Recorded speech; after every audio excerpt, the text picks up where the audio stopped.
السلام عليكم ورحمة الله وبركاته. هنعمل بقى القشطة شبه قشطة اللبان بالظبط، حلوة قوي وهتعجبك جدا.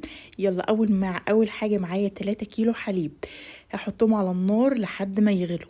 دول 3 كيلو حليب، وما تخافيش الكمية مش كتيرة قوي يعني.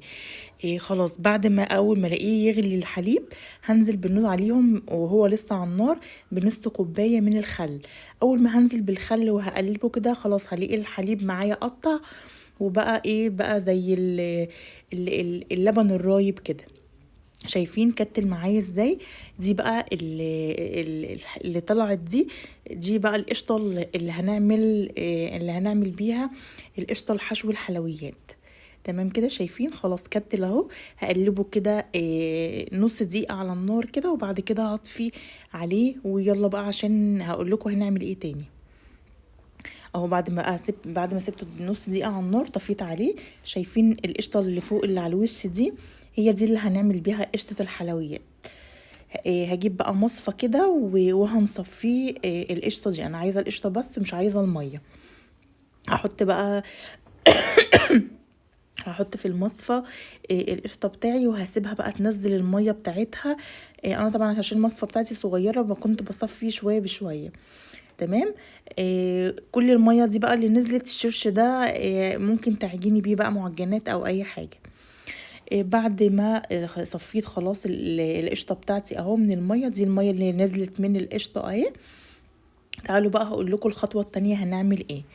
هروح بقى على النار، هجيب كمان كيلو من الحليب، وكمان هحط عليهم كوبايه من النشا.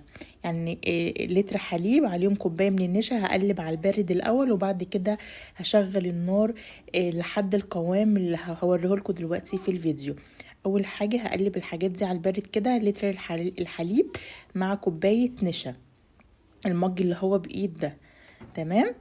بعد كده هحطهم بقى، ارفعهم على النار وافضل اقلب فيهم لحد ما يبقى القوام زي المهلبية التخينة كده. هوريك القوام المطلوب دلوقتي. اول ما تلاقيه زي المهلبية كده، هدي النار خالص عليه عشان ما تلدعش منك في الحلة. شايفين بدأ معايا اهو. لا، انا لسه مش هطفي عليه. هنا اول ما يعمل بقى فقاقيع ويغلي كده، هطفي النار على طول. هوريها لك برضو في الفيديو. عايزه اقول لك القشطه دي طعمها رهيب، وبتحشي بيها جميع الحلويات. حشيت بيها وربات الجلاش، وهعمل لكم كمان بيها حلويات تانية كتير.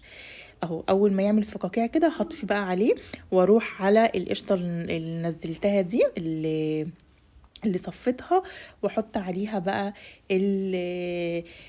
الحليب بالنشا ده، وافضل بقى اقلب كده فيها. وكده خلاص القشطه بتاعتي جهزت.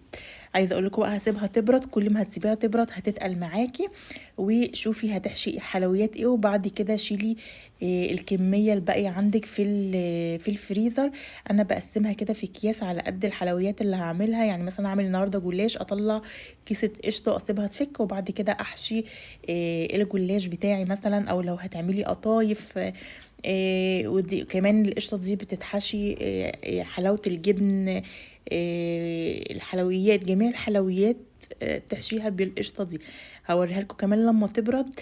عايزه اقول لكم حلوه قوي، طعمها حلو. والقشطه دي ما بيتحطش عليها سكر نهائي، مز خلاف القشطه اللي احنا بنعملها طبعا، اللي هي الكدابه، اللي هي بتاعه الكنافه والحاجات دي.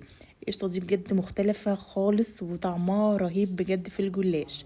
جربوها ان شاء الله هتعجبكم جدا. والسلام عليكم ورحمه الله وبركاته.